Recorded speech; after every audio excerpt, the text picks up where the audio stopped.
Hello and welcome to the next edition of the Hewlett-Packard Enterprise Voice of the Customer podcast series. I'm Dana Gardner, Principal Analyst at Inter Arbor Solutions, your host and moderator for this ongoing discussion on IT innovation and how it's making an impact on people's lives. Our next Applications Performance Innovation case study highlights how Independent Health in Buffalo, New York has entered into a new phase of DevOps. After a 2-year drive to improve software development, speed to value, and improved user experience of customer service applications, Independent Health has now extended testing benefits to ongoing apps production and performance monitoring. We'll learn how reuse of proven performance scripts and replaying of synthetic transactions that mimic user experience have cut costs and gained early warning and trending insights into app behaviors and system status. Here to describe how to attain a new strategic level of DevOps benefits, we're joined by Chris Trimper, Manager of Quality Assurance Engineering at Independent Health in Buffalo, New York. Welcome, Chris. Thank you for having me, Dana. We're also here with Todd DeCapua. He's the Chief Technology Evangelist at Hewlett-Packard Enterprise. Welcome back, Todd. Hello, everybody. Well, let's start at the top. What were the major drivers that led you to increase the way in which you use DevOps, particularly when you're looking at user experience issues in the field, in production? Well, that's a great question, and we were really hoping to get better understanding of our users and their experiences. And it's the way I always describe it to folks is we wanted to have that opportunity to almost like look over their shoulder and have that real experience of understanding how the system was performing for them. Because whether it's your users internal or users external, if they don't have that good user experience, they're going to be very frustrated. They're going to have poor experience, and especially internally. Unfortunately, time is money. So if it takes longer for things to happen, you get frustrated, potential turnover, and it just takes longer and is an unfortunate barrier. Mm-hmm. Now, what kind of applications are we talking about? Does this cross the spectrum of different type of apps, or did you focus on one particular type of app to start out? Well, when we started it off, we knew that the end user, our members, were the most important thing to us. So we started off with the applications that our servicing center used, specifically our CRM tool. If the member information doesn't pop fast when a member calls, it can lead to poor call quality, queuing up calls, and it just really slows down the whole business. We pride ourselves in our commitment to our members, and that goes even as far as when you call up and making sure that the person on the other end of the phone can service you well. And unfortunately, they can only service you as well as the data is provided to them to really understand the member and their benefits. Now, it's one thing to look at user experience through performance, but it's a whole new dimension or additional dimension when you're looking at user experience in terms of how they utilize that application, how well it suits their particular work progress or the processes for their business or line of business. Are you able to take it that additional step? Are you into the point where the feedback is about how users behave and react in a business setting in addition to just how the application performs? We're starting to get to that point. We can only... Before, we only had as much information as we were provided about how an application was used or what they were doing. And obviously, you can't stand there and watch them 24/7 what they're doing. And, lately we've been consuming an immense amount of logs from our systems and doing, real user understanding of what they're doing so that we can understand their problems and their woes, or make sure that what we're testing, whether it's in production monitoring or pre-production testing, is an accurate representation of our user. Again, whether it's internal or external, they're both just as valuable to us. Now, before we go any further, Chris, tell us a little bit about Independent Health, what kind of organization it is, how big it is, and what sort of services do you provide in your communities? We are a healthcare company for the Western New York area, and we are a smaller organization. We redefine the red shirt treatment, so that is it stands for the best quality care that we can provide our members. We try to be very proactive in everything that we do for our members as well. We drive members to the provider to do preventative things. really that more healthier lifestyle that everybody's trying to go for. Todd, we're hearing this interesting progression towards a feedback loop of moving beyond performance monitoring into behaviors and use patterns and improving that user experience. How common is that, or is independent health on the bleeding edge? I think independent health is definitely moving with or maybe a little bit ahead of the curve in the way that they're leveraging some of these capabilities. I think if we were to step back and kind of look at, hey, where have we been from an industry perspective across many different markets? It's, Agile was hot, and now as you start to use Agile and break all the right internal systems for all the right reasons, you have to start adopting some of these DevOps practices. Getting this type of feedback, again, I think independent health is moving a little bit ahead on some of those pieces. And, as I look at their focus, they're probably focusing on a lot of the right things when you look across other customers I work with.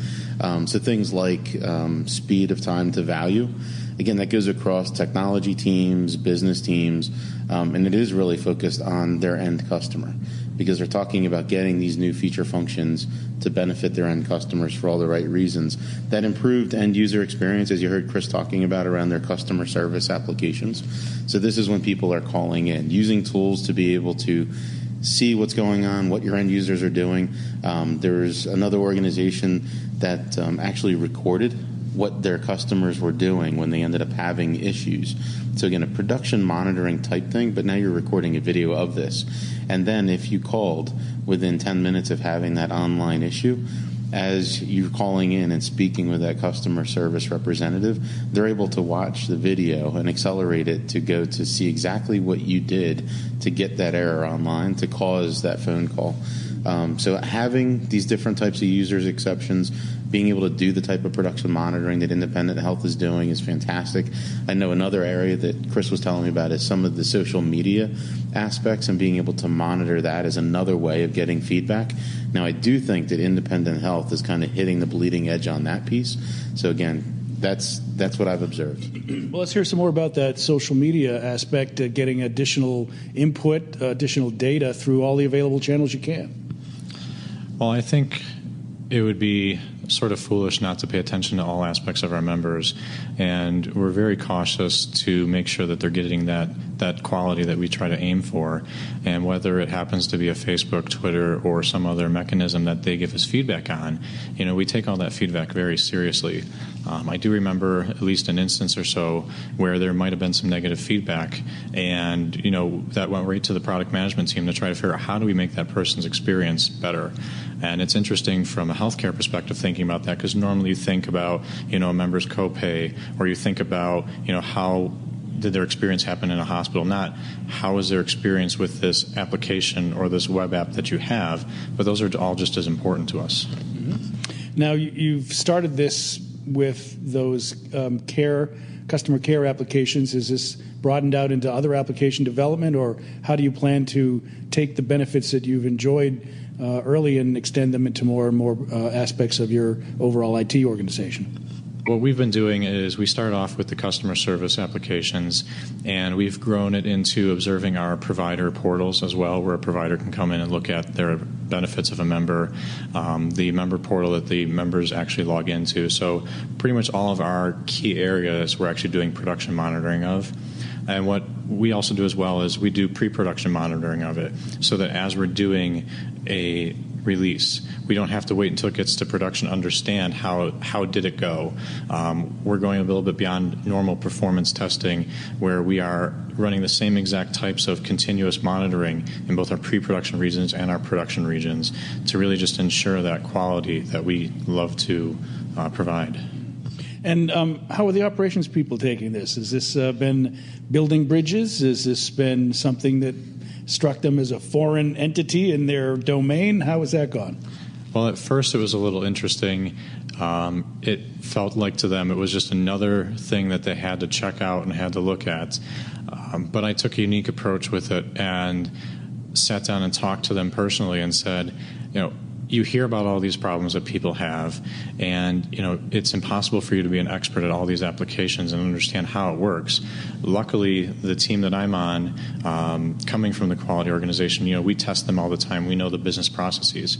So the way I sold it to them is, when you see an alert, when you look at the statistics, it's for these key business processes that you hear about, but you may not necessarily want to know all the details about them or have the time to do that. So we really gave them insight into the applications. As far as the alerting, there was a little bit of an adoption practice for that, but we have overall noticed a decrease in the number of support tickets for our applications because we're allowing them to be more proactive. Whether it's proactive of a unfortunately blown SLA or if it's a degradation in quality of the performance, we can observe both of those, and then they can react appropriately to that. Todd, he actually sat down and talked to the production people. Is this something novel, or are we seeing more of that these days? Definitely seeing more of it, and I know it's not unique for Chris and his example, but actually his life. So, I know there was some pushback at the beginning from the operations teams. The other thing that was interesting, and I was waiting for Chris to hit on it, maybe you can go into a little bit more, is the way that he rolled this out. So when you think about bringing a monitoring solution in, and it's often, the ops team that's bringing in this monitoring solution, but, the dichotomy of what's changing now is the fact that you now have these application development, testing teams that are saying, well, we also want to be able to get access to these types of monitoring so that our teams can see it and we can improve what we're doing and improve the quality of what we deliver to you, the ops teams. And we're going to do instrumenting and everything else that we want to get this type of detail to make it visible. So the fun part that when Chris and I were chatting is he was sharing with me how he made this available first to the directors, and not just one group of directors, but all the directors, and making this very plain sight visible, and helping that to then drive, some of the support for the change that needed to happen across the entire organization.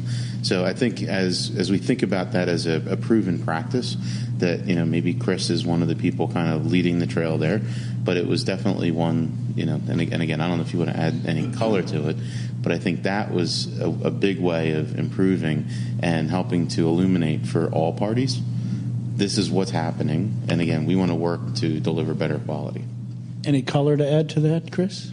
Well, I can say there were several folks in the development area that weren't necessarily the happiest when they learned that, their director was learning that the perception of what they originally thought was there and what was really there in terms of performance wasn't that great. One of the directors actually shared with me an experience that he would go into our utilities, look at the dashboards before he was heading to a meeting in our customer service center, and he would understand when he walked in what kind of looks he was going to be given, because he was directly responsible for the functionality and performance of all this stuff.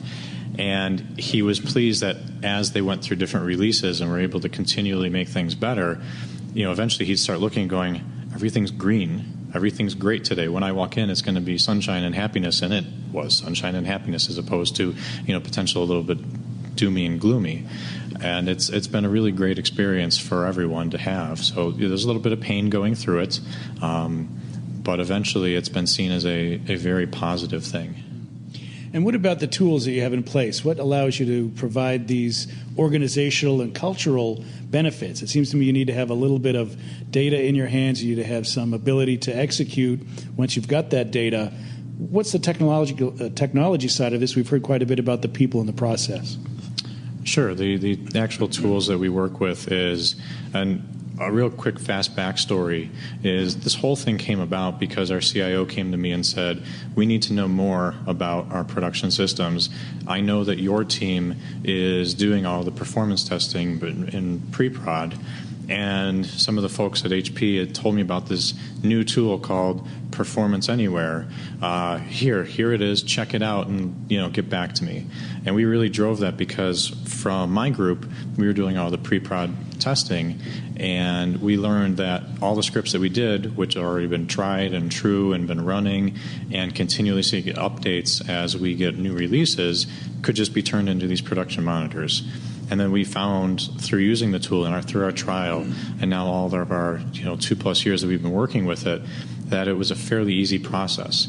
The most difficult point in the area was, understanding how to get production data that we could work with. But you could literally take a test, your review gen script specifically, and turn it into a production monitor in between 5 and 10 minutes. And that was pretty invaluable to us. So that means that every time we get a release, we don't have to modify 2 sets of scripts. We don't have 2 different teams working on everything. We have one team working on it that is involved in the full life cycle of these releases that can very knowledgeably make the change to those production monitors. HPE Performance Anywhere, Todd, are a lot of people using it in the same fashion where they're getting this dual benefit from pre-production and also in deployment and operations? Yes. So it's definitely something that's becoming more and more aware. It's a capability that has been around for a little while. But again, I think as organizations are now looking at the value, they're coming up through, you also will hear about things like IT for IT, which I don't want to open up that whole can of worms unless we want to dive into it. But, as that starts to happen, again, for people like Chris, for people like his CIO, they want to be able to get better visibility into all systems that are in production. And again, is there an easy way to do that? And being able to provide that easy way for all of your stakeholders and all of your customers, it's capabilities like that we're definitely seeing people adopt. And can you provide a bit more detail in terms of the actual products and services that made this possible for you, Chris?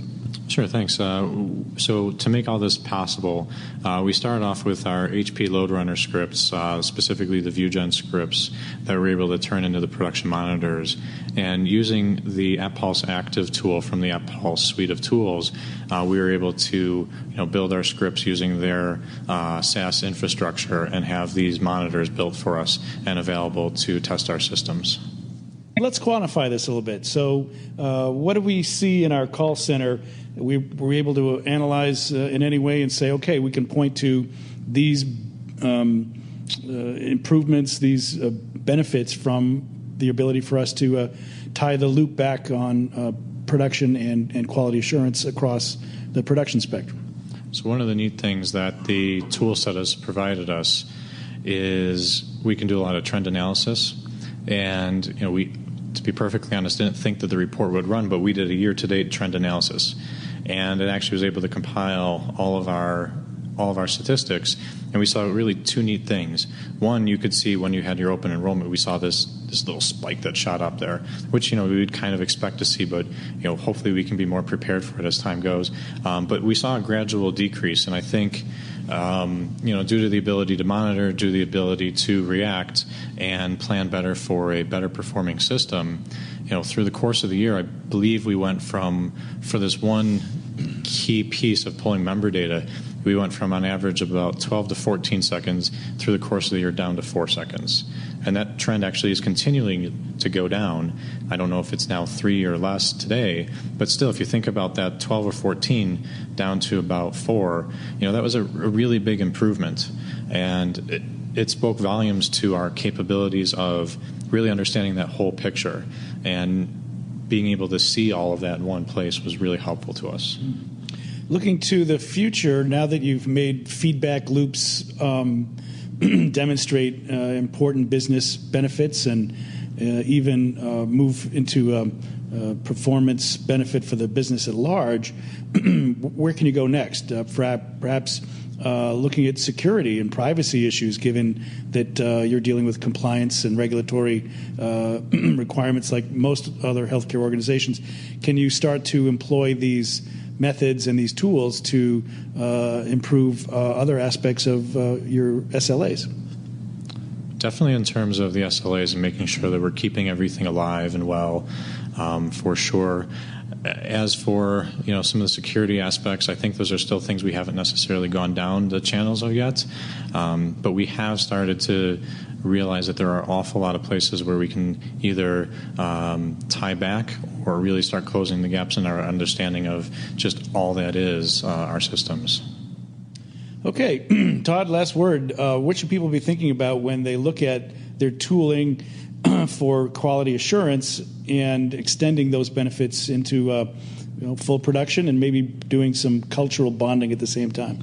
Well, I mean, the culture is a huge piece. I think no matter what we talk about nowadays, it's really starting with that. When I look at somebody like Independent Health, I mean, the focus of that culture in the organization is on their end user, is on their customer. When you look at what Chris and his team has been able to do, I mean, at a minimum, it's reducing the number of production incidents. So while reducing production incidents, you're doing a number of things. There's actually hard costs there that you're saving. There's opportunity costs now that you can have these resources working on other things to benefit that end customer. So again, I think we've talked a lot about DevOps. We've talked a lot about monitoring. We've mentioned now culture. But where is that focus for your organization? How is it that you can start small incrementally and showing that value? Because now what you're going to do is be able to illustrate that in maybe a short little 2 or 3 slides or 2 or 3 pages. But I know some of the things that Chris has been doing and other organizations are also doing is then internally showing, hey, we did this, we made this investment, this is the return we got, and here's the value. And again, for Independent Health, their customers have a choice. And if you are able to move their experience from 12 to 14 seconds to 4 seconds, that's going to help. That's going to be something that Independent Health wants to be able to share with their potential new customer. So as far as acquiring new customers and retaining their existing customers, again, this is the real value. So I think that's probably my ending point. It is a culture. There are tools that are involved, but what is the value to the organization around that culture, and how is it you can then take that and use that to gain further support as you move forward? Clearly, the benefits can be pretty significant, easily measured and then shared widely for more buy-in. So it's a very cool opportunity.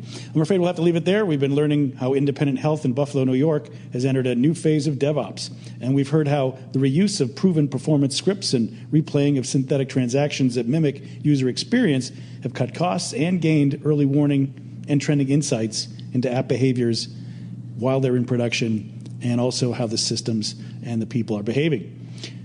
So please join me in thanking our guests. We've been here with Chris Trimper, Manager of Quality Assurance Engineering at Independent Health in Buffalo, New York. Thanks, Chris. Thank you very much.